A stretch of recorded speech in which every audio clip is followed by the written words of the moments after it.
CMRL-നെതിരായ വീണ വിജയനെതിരായ ED-യുടെ അന്വേഷണം തുടരാം. എന്റെ അന്തം കമ്മികളെ, ജയിലിൽ പോയിട്ട് ഉണ്ട തിന്നുന്ന 26 എണ്ണം ED ഉദ്യോഗസ്ഥരെ മറ്റേ ഇഷ്ടിക കൊണ്ടും ചീമുട്ട കൊണ്ടും ഒക്കെ ആക്രമിച്ച അന്തം കമ്മികളിൽ 26 എണ്ണമാണ് പോലീസ് കസ്റ്റഡിയിലുള്ളത്. താമസിയാതെ തിഹാർ ജയിലിലേക്ക് കൊണ്ടുപോകും. ജീവിതകാലം മുഴുവൻ ഉണ്ട തിന്നേണ്ടി വരും. പിന്നാലെ വരാൻ പോകുന്നു വേറൊരു 300 എണ്ണം. 300 ആൾക്കാർക്കെതിരെയാണ്. 300 DYFIക്കാർക്കെതിരെ, 300 SFIക്കാർക്കെതിരെ, 300 CPM-കാർക്കെതിരെ, ഇത്തരത്തിൽപ്പെട്ട പാർട്ടി പ്രവർത്തകരായ ഗുണ്ടകൾക്കെതിരെ, ക്രിമിനലുകൾക്കെതിരെയാണ് പോലീസ് കേസെടുത്തത്. പിന്നാലെ ഇവരും വരും എന്ന് പറഞ്ഞാൽ വീണ എന്ന് പറഞ്ഞ SFI-കാരി അല്ലാത്ത, DYFI-കാരി അല്ലാത്ത, CPM-കാരി അല്ലാത്ത വീണ വിജയൻ എന്ന് പറഞ്ഞ ഭൂലോക തട്ടിപ്പുകാരിക്കെതിരെ ED അന്വേഷിക്കാൻ വന്നപ്പോ ED-യെ ആക്രമിച്ച അന്തം കമ്മികള്, ദുരന്തങ്ങള് മുഴുവൻ അവരുടെ ജീവിതം കോഞ്ഞാട്ടിയായി. ഹൈക്കോടതി പറയുകയാണ്, ഹൈക്കോടതിയുടെ ഡിവിഷൻ ബെഞ്ച് പറയുകയാണ് ED-യോട് പോയി അന്വേഷണം തുടരാൻ. അപ്പോഴാണ് അപ്പം ഗോവിന്ദന്റെയും മറ്റ് CPM-ന്റെ ഈ പറയുന്ന കൊഞ്ഞാണന്മാരുടെ എല്ലാ വാദങ്ങളും പൊളിയുകയാണ് കേട്ടോ. അതായത് ഈ ED അന്വേഷിക്കാൻ വന്നത് ആരെ പിടിക്കാനാണ്? പിണറായി വിജയനെ പിടിക്കാനാണ്. CPM-നെതിരായ അന്വേഷണമാണ്. ആരാണ് അന്വേഷണത്തിന് ഉത്തരവിട്ടത്? മോദിയാണ്, പ്രധാനമന്ത്രിയാണ്. എങ്ങനെയാണ് ഉത്തരവിട്ടത്? നമ്മളെ സതീശൻ ഉണ്ടല്ലോ, വെറും സതീശനല്ല, സതീശൻ നായർ അങ്ങനെയാ പറയുന്നത്. കാരണം VD സതീശന്റെ അച്ഛൻ നായരായി പോയി. VD സതീശന് എന്ത് ചെയ്യാൻ പറ്റും? VD സതീശന്റെ അച്ഛൻ ദാമോദരൻ നായരായിപ്പോയി. ഇനിയിപ്പോ VD സതീശന് മാറ്റി പറയാൻ പറ്റുമോ? ഇല്ല. പാവം സത്യപ്രതിജ്ഞാ വേളയിൽ പറഞ്ഞു VD സതീശൻ എന്ന് പറഞ്ഞാൽ ദാമോദര മേനോൻ മകൻ സതീശൻ എന്ന് പറഞ്ഞു പോയി. അപ്പോഴത്തേക്ക് ഈ സഖാക്കളുടെ ഒക്കെ കുരുപൊട്ടിയാ നായന്മാര്, സവർണ ഫാസിസ്റ്റുകൾ, അമ്മാതിരി പേരൊന്നും പാടില്ല. പിന്നെ നമ്മളെ നേതാക്കന്മാർക്കാകാം. നമ്മളെ നേതാക്കന്മാർക്ക് നമ്പൂതിരിന്നും പിള്ളാന്നും മേനോന്നും നായർന്നൊക്കെ നമ്മളെ നേതാക്കന്മാരെ വിളിക്കാം. ഓരൊക്കെ മതേതരന്മാരാണ്. പക്ഷെ VD സതീശൻ എന്ന് പറയുന്ന തന്റെ പേരിനോടൊപ്പമുള്ള നായർ എന്ന് പറയുന്ന ആ ജാതി പേര് ഒഴിവാക്കിയ VD സതീശനെ ഇവർ പരിഹസിക്കുകയാണ്. ഇമാതിരി ഭൂലോക പരാജയങ്ങള്, ഭൂലോക തോൽവികൾ എവിടെയെങ്കിലും കാണോ? ഏതായാലും ഇവർ പറഞ്ഞുകൊണ്ട് വന്നത് സതീശൻ പോയി കണ്ട് മോദിയെ കണ്ടു. അങ്ങനെയാണല്ലോ അപ്പം ഗോവിന്ദൻ പറയുന്നത്, അങ്ങനെയാണല്ലോ MV ജയരാജൻ പറയുന്നത്, അങ്ങനെയാണല്ലോ KK രാഗേഷ് പറയുന്നത്, അങ്ങനെയാണല്ലോ റിയാസ് പറയുന്നത്. എല്ലാ അന്തം കമ്മികളും പറഞ്ഞുകൊണ്ടിരിക്കുന്നത് ഈ പറയുന്ന പിണറായി വിജയന്റെ വീട് റെയ്ഡ് ചെയ്തത് സതീശൻ പോയിട്ട് മോദിയോട് പറഞ്ഞതാണ്. സതീശൻ അപ്പം തന്നെ ആ കാര്യങ്ങള് വളരെ എന്താ പറയാ,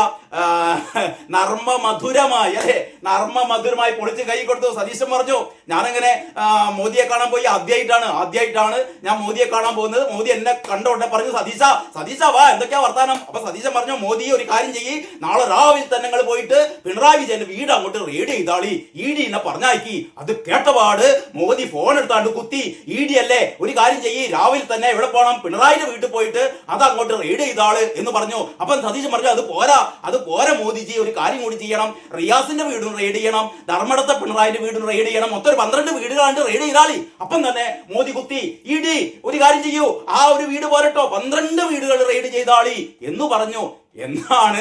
എന്നാണ് ഈ പറയുന്ന കൊഞ്ഞാണന്മാരായ ഊളകളായ CPM-ന്റെ നേതാക്കന്മാർ പറഞ്ഞുകൊണ്ടിരിക്കുന്നത്. ഇന്റെ ഇഷ്ടന്മാരെങ്ങക്ക് ബോധം വിവരം ഇല്ലെങ്കിൽ ഇമാതിരി പൊട്ടത്തൽ ഇങ്ങനെ പറഞ്ഞോണ്ടിരിക്കുന്ന ഇന്നത്തെ പത്രത്തിൽ പോലും, ദേശാഭിമാനിയിൽ പോലും ഉണ്ട്. ഇതൊക്കെ സതീശന്റെ കാരണമാണ്. സതീശനാണ് ആരെ കൊണ്ടുവന്നത്? ED-നെ കൊണ്ടുവന്നത്. അല്ലാതെ ഇവര് പത്രം വായിക്കില്ലോ. ഇവര് കേരള കൗമുദിയോ മനോരമയോ മാതൃഭൂമിയോ ഇന്ത്യൻ എക്സ്പ്രസോ ഇതൊന്നും വായിക്കൂല. ഇവരാകെ വായിക്കുക ഈ അപ്പി തുടയ്ക്കാൻ ഉപയോഗിക്കുന്ന ഒരു പത്രമുണ്ട്. ആ പത്രം മാത്രമേ വായിക്കുള്ളൂ. മനുഷ്യന്മാരും കാണാത്തൊരു ചാനലുണ്ട്, കൈരളി ചാനൽ, അതേ കാണുള്ളൂ. എന്ന് പറഞ്ഞാൽ പമ്പര വിഡിത്തമാന നുണ. അത് മാത്രം കേട്ട് ഇവരെ വിചാരം ഇത് സതീശൻ പറഞ്ഞയച്ചതാണ്. ഏതായാലും അന്തം കമ്മികൾ ഒരു കാര്യം ചെയ്യണം. ഇന്നത്തെ ഈ TV വാർത്തകളൊക്കെ ഒന്ന് കേൾക്കണം കേട്ടോ. കൈരളി കാണണ്ട, ബാക്കിയുള്ള TV വാർത്തകളൊക്കെ ഒന്ന് കേൾക്കണം. അപ്പോൾ അതിലുണ്ട് ഹൈക്കോടതിയുടെ ഡിവിഷൻ ബെഞ്ച് വി രാജാ വിജയരാഘവനും ജയകുമാറും ഉൾപ്പെടെയുള്ള ഡിവിഷൻ ബെഞ്ച് CMRL-ന്റെ ഹർജി തള്ളിക്കൊണ്ട് പറയുകയാണ്, ED അന്വേഷണം തുടരാം. യഥാർത്ഥത്തിൽ CMRL എന്താ ആവശ്യപ്പെട്ടത്? ED അന്വേഷിക്കാൻ പാടില്ല എന്നുള്ളതായിരുന്നു CMRL-ന്റെ വാദം.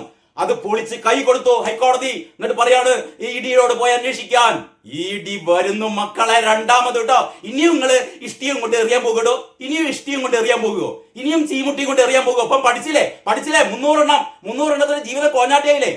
കഴിഞ്ഞ ദിവസമൊക്കെ ഈ പറഞ്ഞ ഈ ജയിലിലായ റിമാൻഡിലായ ഈ CPM നേതാക്കന്മാരുടെ വീടൊക്കെ CPM-ന്റെ നേതാക്കന്മാർ പോയി സന്ദർശിക്കുന്നുണ്ട് കേട്ടോ. കണ്ട പറ്റതുള്ള സഹിക്കൂല.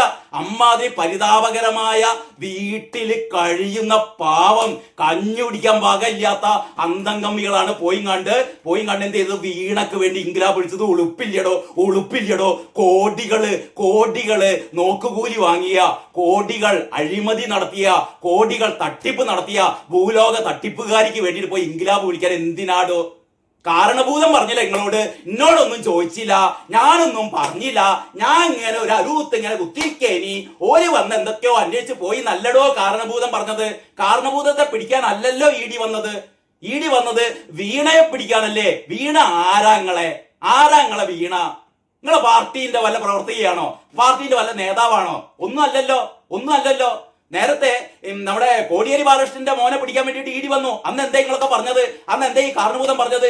അതിലൊന്നും നമ്മൾ ഇടപെടേണ്ട, അതിലെന്തോ കാര്യം ഉണ്ടായതുകൊണ്ടാണ് വന്നത്, അത് ഒരു നോക്കിക്കോളും, നമ്മൾ നോക്കേണ്ട കാര്യമില്ല എന്നൊക്കെയല്ലേ പറഞ്ഞത്. ഇപ്പൊ ED അന്വേഷിക്കാൻ വേണ്ടി വന്നപ്പോ നിങ്ങൾക്ക് എല്ലാവർക്കും കുരു പൊട്ടുന്നല്ലേ? എന്തിനാടോ ഇത്? എന്തിനാണ് നിങ്ങൾ എത്ര കാലം പിണറായി വിജയന്റെ അപ്പിയും തിന്ന് വീണന്റെ ആസനം കഴുകി നിങ്ങൾ എത്ര കാലം ഇങ്ങനെ കഴിച്ചു കൂട്ടും? വൃത്തികേടല്ലോ ഇത്, അല്ലേ? വൃത്തികേടല്ലേ? നിങ്ങൾക്ക് ഇനിയും മനസ്സിലായിട്ടില്ല ഇത്? ഇനിയിപ്പോ എന്താ സംഭവിക്കാൻ പോകുന്ന അറിയോ? നീ കേട്ടോ, ED എന്താ പറയാ, നിങ്ങൾ ഇഷ്ടിക കൊണ്ടും ചീമട്ട് കൊണ്ടും മറ്റേ കുപ്പി കൊണ്ടും ഒക്കെ എന്താ പറയാ മർദ്ദിച്ചോടിച്ച ED ഉണ്ടല്ലോ, വരും മക്കളെ, ഒന്നുകൂടി വരും കേട്ടോ. എന്നിട്ട് വീണയെ കൊണ്ടുപോകും. അന്നും നിങ്ങൾ കുറെ എണ്ണം അയ്യോ വീണ മോളെ കൊണ്ടുപോകല്ലേ, വീണ മോള് ഞങ്ങളെ തട്ടിപ്പുകാരിയാണല്ലോ, ഞങ്ങൾക്ക് തട്ടിപ്പുകാരി വേണല്ലോ, ഞങ്ങളെ സ്വന്തം തട്ടിപ്പുകാരിയാണല്ലോ എന്നൊക്കെ പറഞ്ഞു നിങ്ങൾ പാട്ടും പാടി ചെല്ലോ. കൊണ്ടുപോയിട്ട് ചോദ്യം ചെയ്യും. ചോദ്യം ചെയ്ത് കഴിഞ്ഞിട്ട് 10 വർഷം എത്രയാണ്? 10 വർഷം ഉണ്ട തിന്നും. അന്നേരം നിങ്ങളെ കുരുപൊട്ടി ഇരുന്നു കേട്ടോ. അതാ സംഭവിക്കുന്നത്. ഏറ്റവും ഇപ്പോഴാ ഈ വാർത്ത അവതരിപ്പിച്ച് അല്ലെങ്കിൽ വാർത്ത പറഞ്ഞുകൊണ്ട് നമ്മുടെ സ്മൃതി പരുത്തിക്കാട് റിപ്പോർട്ടർ TV-യിൽ ഞാൻ അതാ ഏറ്റവും അവസാനം കണ്ടത്. അപ്പോൾ ഷോൺ ജോർജ് പ്രതികരിക്കുന്നുണ്ട് കേട്ടോ. ഷോൺ ജോർജ് വളരെ വളരെ രസകരമായ ഒരു കാര്യം പറഞ്ഞു. ഷോൺ ജോർജ് പറയാണല്ലോ, സാധാരണഗതിയില് വീണ ഇതൊന്നും ചെയ്തിട്ടില്ല എന്ന് വിചാരിക്കുക. വീണ അമ്മ അതിൽ ഒരു നോക്കുകൂലിയും വാങ്ങിച്ചിട്ടില്ല എന്ന് വിചാരിക്കുക. ED വന്നുങ്ങാണ്ട് ഇങ്ങനെ സെർച്ചൊക്കെ നടത്തിയ എന്താ വീണ ചെയ്യേണ്ടത്? കോടതി പോണ്ട വീണ. ED-ക്കാർ വന്നിട്ട് എന്നെ ശല്യപ്പെടുത്തുന്നു, എന്റെ മാനസിക അസ്വാസ്ഥ്യം ഉണ്ടാക്കുന്നു, എന്റെ വീട് സെർച്ച് ചെയ്യുന്നു. എന്ത് കാര്യം? ED-ക്കെതിരെ പോണ്ടേ വീണ കോടതിയില്? എന്തേ വീണ പോകാഞ്ഞ്? പിണറായി പോണ്ടേ കോടതിയില്? എന്റെ മോൾ ഒരു കുറ്റം ചെയ്തിട്ടില്ല, എന്റെ കൈകൾ ശുദ്ധമാണ്, എന്റെ മോളെ കൈകളും ശുദ്ധമാണ്. എന്തിനാ പിന്നെ ED-നെ പറഞ്ഞയക്കുന്നത്? ഈ VD സതീശൻ മോദിനോട് പറഞ്ഞിട്ട് ED ഇങ്ങനെ വന്നിട്ട് എന്റെ വീട് സെർച്ച് ചെയ്യുന്നു. ഇതിനെതിരെ കോടതി പോണ്ടടോ വിജയ, കോടതി പോണ്ട വീണ. രണ്ടു കൂട്ടരും പോയില്ല. കാരണം എന്താണ്? കോടതി പോകാൻ അവിടെ ഇവരുടെ നേതാവുണ്ട്. ആരാ ഇവരുടെ നേതാവ്? കരിമണൽ കർത്തയല്ലോ, കരിമണൽ കർത്താവ്. പിണറായി വിജയന്റെയും വീണ വിജയന്റെയും അന്നദാതാവാരാണ്? കരിമണൽ കർത്താവാണ്, ശശിധരൻ കർത്താവാണ്. ഈ കർത്താവാണല്ലോ വീണക്ക് മാസം 8 ലക്ഷം കൊടുത്തത്. 3 ലക്ഷം വീണന്റെ കമ്പനിക്ക്, 5 ലക്ഷം വീണന്റെ പേഴ്സണൽ അക്കൗണ്ടിലേക്ക്. അതൊക്കെ കഴിഞ്ഞിട്ടാണ് 184 കോടി രൂപ അല്ലെ RC-ക്കും മോസിക്കും അമ്മാതിരിയുള്ള ടീമിന് മുഴുവൻ കൊടുത്ത ഇമ്മാതിരിയുള്ള കോഴപ്പണം, അഴിമതിപ്പണം അതിലേറ്റവും വലിയ ഷെയർ കൊടുത്തത് PV-ക്കാണ്. ആ PV ഞാനല്ല എന്ന് ഈ PV-ക്ക് പറയാൻ പറ്റൂല. കാരണം PV എന്ന് എഴുതിയ അതേ ഡയറിയിലെ മറ്റൊരു പേജിൽ PV എന്നുള്ളതിന്റെ ഫുൾ ഫോമും എഴുതിയിട്ടുണ്ട് കേട്ടോ. അത് PV അൻവർ നല്ല കേട്ടോ, PV നരസിംഹറാവു നല്ല കേട്ടോ. അത് ആരാണ്? പിണറായി വിജയൻ എന്ന് തന്നെ കരിമണൽ കർത്ത വളരെ നല്ല രീതിയിൽ എഴുതി വെച്ചിട്ടുണ്ട് കേട്ടോ. അന്തംകമ്മികളെ എന്ന് പറഞ്ഞാൽ ആദ്യം മോള് പോയി ഉണ്ട തിന്നും, മോള് പോയി ഉണ്ട തിന്ന് അണ്ണാക്ക് കുടുങ്ങുമ്പോ പിന്നാലെ ആരും വരും? പിന്നാലെ തന്തപ്പിടിയും വരും കേട്ടോ. അങ്ങനെ മോളും തന്തപ്പിടിയും, അത് കഴിഞ്ഞിട്ട് മരോനും വരും. മരോനെതിരെയുള്ള അഴിമതി ആരോപണങ്ങൾ വരുന്നുണ്ട്. അതുകൂടി കഴിഞ്ഞാൽ തിരുട്ടുകുടുംബം മുഴുവൻ ജയിലിലാകും കേട്ടോ. അപ്പോഴും നിങ്ങൾ ഇങ്ങനെ മുദ്രാവാക്യം വിളിച്ച് കൊണ്ടോകല്ലേ, ഞങ്ങളെ അഴിമതിക്കാരെ കൊണ്ടോകല്ലേ, ഞങ്ങളെ പാർട്ടി അഴിമതി പാർട്ടി, ഞങ്ങളെ പാർട്ടി കള്ളന്മാരെ പാർട്ടി മുദ്രാവാക്യം വിളിച്ച് നടന്നോട്ടോ. ഉളുപ്പില്ലാത്ത കഴുകിയ നന്നാവാത്ത സാധനങ്ങളെ. ഇനിയെങ്കിലും ഇത് പറയരുതോ. സതീശൻ പറഞ്ഞിട്ടാണ് ആര് വന്നത്? ED വന്നത്. ഇന്നത്തെ ഈ TV വാർത്തകളൊക്കെ നോക്ക് കൈരളി അല്ലാത്ത മറ്റു ചാനലുകളൊക്കെ നോക്കിയാൽ അറിയാം. പറയുന്നത് മോദിയല്ല, പറയുന്നത് RSS അല്ല, പറയുന്നത് അമിത്ഷാ അല്ല, പറയുന്നത് ഹൈക്കോടതിയുടെ ഡിവിഷൻ ബെഞ്ചാ പറയുന്നത്. ED-നോട് പോയി അന്വേഷിക്കാൻ, പോയി പിടിക്കാൻ. അതനുസരിച്ചിട്ടാണ് ED വരാൻ പോകുന്നത് കേട്ടോ. നിങ്ങളെ കാര്യം തീർന്ന് മക്കളെ, കേട്ടോ. എന്നിട്ടും പിണറായി പോയിട്ട് ഉളുപ്പില്ലാതെ ധർമ്മടത്ത് പോയിട്ട് തോൽപ്പിച്ച ആൾക്കാരെ മുന്നിൽ പോയി നിന്നിട്ട് മുമ്പിൽ പറയാണല്ലോ, ഒന്നിച്ചങ്ങോട്ട് ഇറങ്ങല്ലേ എന്ന്. എന്തിനാ ഇറങ്ങണത്? മോളെ രക്ഷിക്കാനോ? ഉളുപ്പില്ലാത്ത സാധനം.